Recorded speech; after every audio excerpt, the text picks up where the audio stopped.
साथियों, आपका बहुत बहुत स्वागत है हमारी इस हिस्ट्री सीरीज में, जहां पर हम बात कर रहे हैं मध्यकालीन भारत के इतिहास की, दिल्ली सल्तनत के अंतर्गत तुगलक वंश की। तो तुगलक वंश से संबंधित हम काफ़ी क्वेश्चंस को डिस्कस करेंगे, उनको डिटेल में समझेंगे।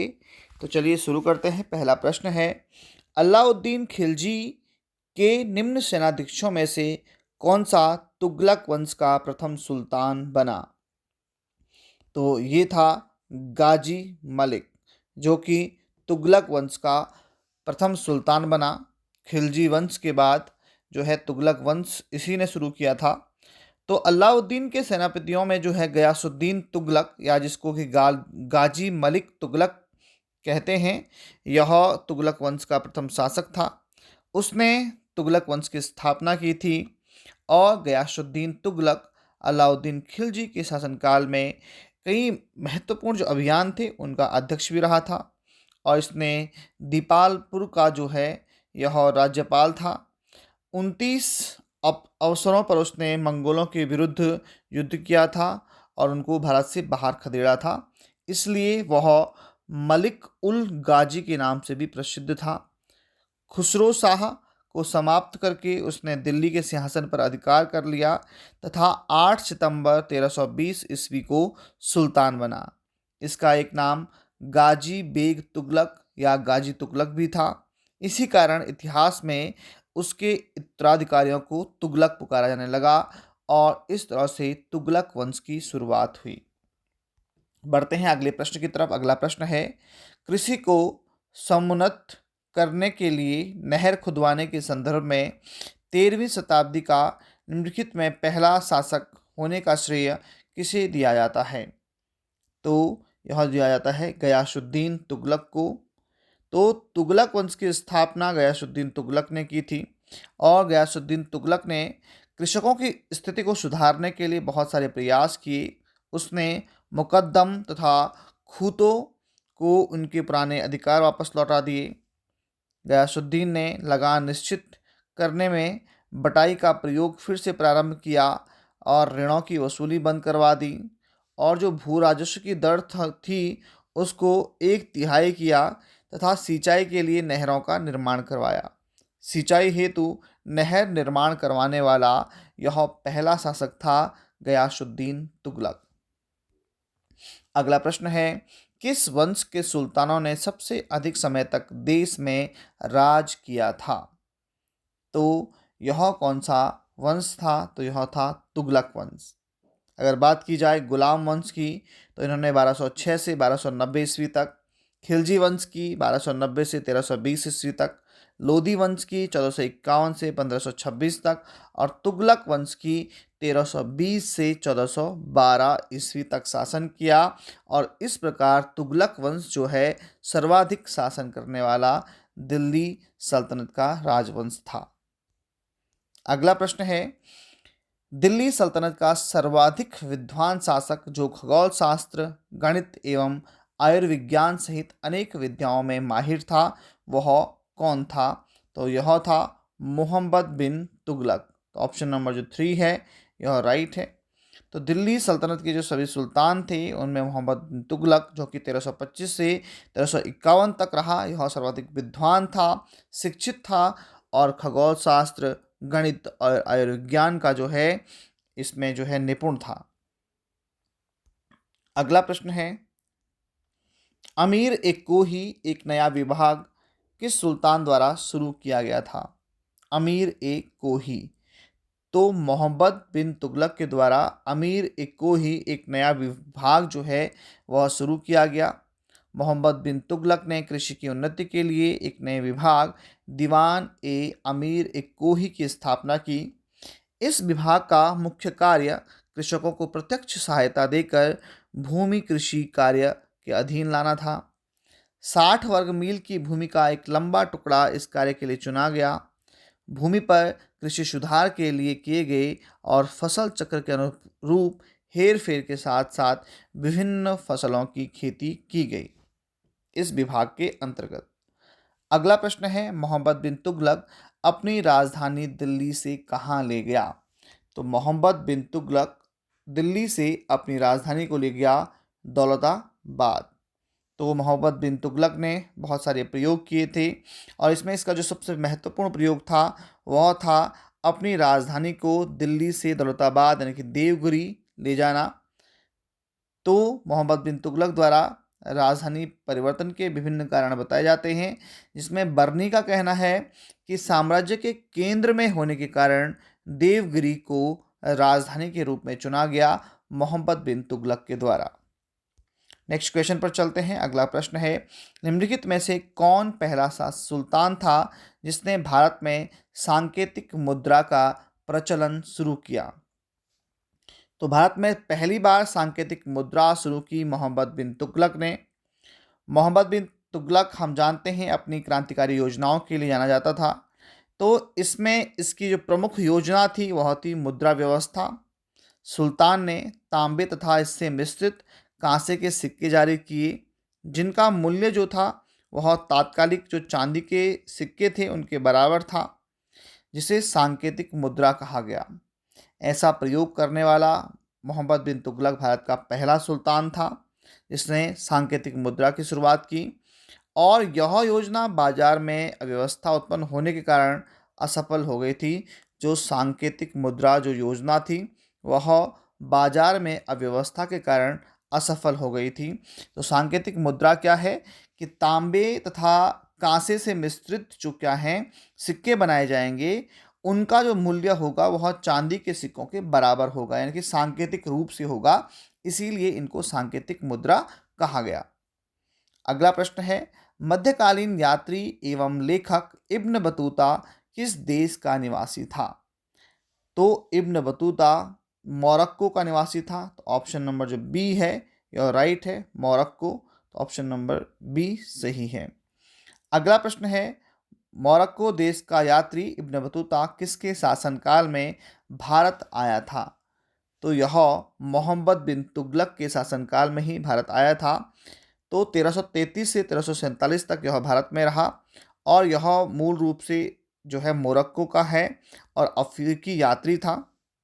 यह मोहम्मद बिन तुगलक के कार्यकाल में भारत आया और मोहम्मद बिन तुगलक ने इसे दिल्ली का काजी नियुक्त किया था, ये आपको ध्यान रखना है।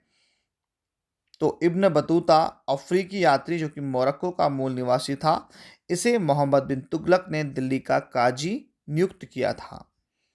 अगला प्रश्न है, किसने सल्तनत काल में डाक व्यवस्था का विस्तृत विवरण दिया है? तो यहाँ पर अलग अलग लेखक हैं, इनमें से कौन सा लेखक है जिसने डाक व्यवस्था का विस्तृत वर्णन दिया है? तो वह था इब्न बतूता। तो इब्न बतूता ने सल्तनत काल में जो डाक व्यवस्था थी उसका विस्तृत विवरण दिया अपनी यात्रा वृत्तांत में। यह जो था मोरक्को के तांजीर प्रदेश का निवासी था और मोहम्मद बिन तुगलक के समय में भारत आया था, हम इसको डिस्कस कर चुके हैं। और इसने जो अपनी प्रसिद्ध पुस्तक लिखी थी उसका नाम था किताब उल रिहला। तो ये भी याद रखेंगे, इब्न बतूता की जो महत्वपूर्ण पुस्तक थी जिसमें कि उसने इस समय के सल्तनत काल का जो है विस्तृत वर्णन किया, वह थी किताब उल रिहला। अगला प्रश्न है, कश्मीर घाटी के अंतिम मुस्लिम शासक यूसुफ शाह चक, जिन्हें मुगल सम्राट अकबर द्वारा बिहार में निर्वासित किया गया था, कहाँ पर दफन हैं? तो ये दफन है नालंदा में। तो कश्मीर घाटी के अंतिम मुगल शासक यूसुफ शाह चक, जिसे मुगल सम्राट के द्वारा निर्वासित किया गया था और इसकी मृत्यु 1592 में हुई थी और इसे जो है बिहार में नालंदा में दफनाया गया है। तो ऑप्शन नंबर जो 4 जो है डी है यह राइट है, यह पूछा गया है 2019 में। अगला प्रश्न है, होली त्योहार के सार्वजनिक उत्सव में भाग लेने वाला दिल्ली का पहला सुल्तान कौन था? होली में सार्वजनिक रूप से भाग लेने वाला कौन सुल्तान था पहला? तो वह भी मोहम्मद बिन तुगलक था, जिसने कि होली में हिंदू त्योहार में भाग लिया था। अगला प्रश्न है, दिल्ली के किस मुस्लिम शासक के निधन पर एक इतिहासकार ने कहा राजा को प्रजा से मुक्ति मिली, वह उन्हें राजा से? तो यह किस इतिहासकार ने कहा था? तो यह कहा गया था मोहम्मद बिन तुगलक के लिए और क्यों कहा गया था, इसके बारे में अभी जानते हैं डिटेल में। तो मोहम्मद बिन तुगलक जब दौलताबाद में था, तभी तागी के नेतृत्व में गुजरात में एक विद्रोह हुआ। सुल्तान स्वयं इस विद्रोह को दबाने के लिए गुजरात गया। वहाँ पर सुल्तान ने तागी को पराजित किया और जो तागी है वह भाग करके सिंध चला गया। सुल्तान गुजरात में शांति व्यवस्था स्थापित कर दी।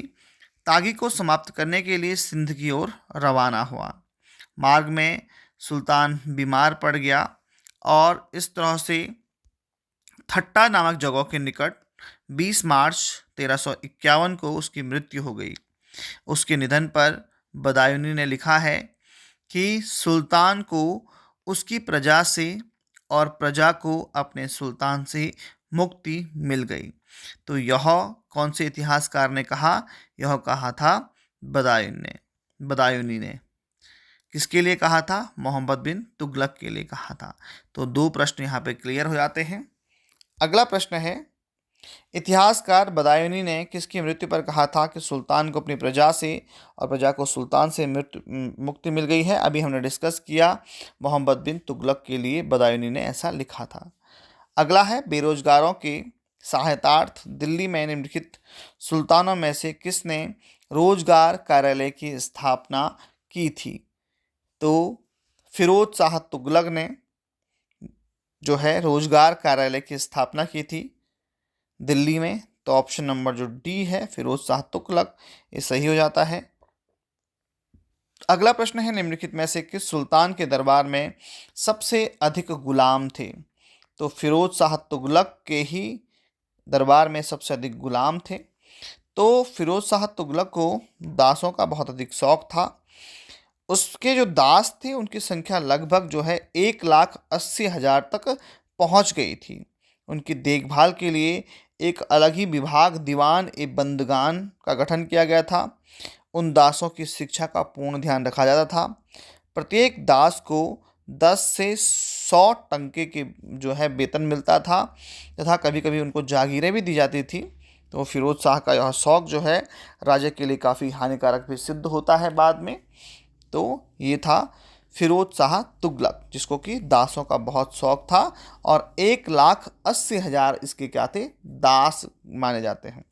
अगला प्रश्न है, सर्वप्रथम लोक निर्माण विभाग की स्थापना किसके द्वारा की गई थी? तो अलाउद्दीन जो है फिरोज शाह तुगलक के द्वारा ही सर्वप्रथम लोक निर्माण विभाग की स्थापना की गई। तो सल्तनत काल में सबसे पहले फिरोज शाह तुगलक ने लोक निर्माण विभाग की स्थापना की और कहा जाता है कि फिरोज ने 300 नए नगरों का निर्माण करवाया, जिसमें कि उसके बसाए गए जो नगर थे फतेहाबाद, हिसार, फिरोजपुर, जौनपुर, फिरोजाबाद। उसने बंगाल अभियान के दौरान उस और जो है इकदला, आज़ादपुर तथा पंडुआ, जो नया नाम है उसका फिरोजाबाद रखा। उसके राज्य का मुख्य वास्तुकार जो था उसका नाम था मलिक गाजी सहना। प्रत्येक भवन की योजना को उसके व्यय अनुमान के साथ दीवान ए विजारत के सम्मुख रखा जाता था, तभी उस पर धन स्वीकार किया जाता था। तो ये था वहाँ का मुख्य आर्किटेक्ट जो था, उसका नाम था मलिक गाजी सहना। तो सबसे पहले लोक निर्माण विभाग की स्थापना भी की गई थी फिरोज शाह तुगलक के द्वारा। तो ऑप्शन नंबर जो डी है यह राइट है। अगला प्रश्न है, दिल्ली के किस सुल्तान ने ब्राह्मणों पर जजिया कर लगाया था? तो फिरोज शाह तुगलक ने ही ऐसा किया था, जिसने कि ब्राह्मणों पर जो है जजिया कर लगाया। और ब्राह्मणों पर इस कर से यहाँ पर पहले उनको मुक्त रखा गया था। फिरोज ने इस कदम के विरुद्ध दिल्ली के ब्राह्मणों ने यहाँ पर भूख हड़ताल कर दी तथा अंत में दिल्ली के अन्य हिंदुओं ने ब्राह्मणों के हिस्से का जजिया स्वयं देने का निर्णय लिया था। फिरोज तुगलक द्वारा स्थापित दार उल सफा क्या था? तो एक अस्पताल था, एक खैराती अस्पताल दार उल सफा, जिसका निर्माण करवाया गया था फिरोज तुगलक के द्वारा। अंतिम प्रश्न है, तैमूर के आक्रमण के बाद भारत में किस वंश का राज स्थापित हुआ? तो तैमूर लंग जो है उसके आक्रमण के बाद भारत में सैयद वंश की शुरुआत होती है। तो थोड़ा डिटेल में देख लेते हैं। हम अभी जान चुके हैं कि किस तरह से फिरोज शाह तुगलक ने बहुत सारी गलतियां की, जिनका खामियाजा उसको भुगतना पड़ा। तो तैमूर ने आक्रमण किया 1398 में दिल्ली सल्तनत पर, और इस तरह से तुगलक वंश नष्ट कर दिया गया। 1412 ईस्वी में नासरुद्दीन महमूद की मृत्यु के साथ ही तुगलक वंश का अंत हो गया, और 1413 ईस्वी में सरदारों ने दौलत खां को तैमूर द्वारा नियुक्त लाहौर का सूबेदार बना दिया। तैमूर के आक्रमण के बाद 1414 जो है, इसके बाद यह दिल्ली का सुल्तान चुना गया, परंतु उसे खिज खां ने पराजित कर दिया और उसने दिल्ली पर अधिकार करके नए सैयद वंश की स्थापना कर दी। तो यहाँ पर ये काफ़ी महत्वपूर्ण चीज़ें आपको देखने के लिए मिली हैं। उम्मीद है कि आपको काफ़ी जानकारियाँ मिली होंगी तुगलक वंश से संबंधित। तो दोस्तों, इस प्रकार आज की वीडियो में हमने जाना तुगलक वंश के बारे में। तो मिलते हैं जल्दी ही नेक्स्ट वीडियो में, जहाँ पर हम सैयद वंश के बारे में चर्चा करेंगे। आज की वीडियो आपको अच्छी लगी है तो आप वीडियो को लाइक कर सकते हैं और कमेंट कर सकते हैं यदि आपको कोई कुछ पूछना हो। तो फिलहाल इस वीडियो में इतना ही। धन्यवाद।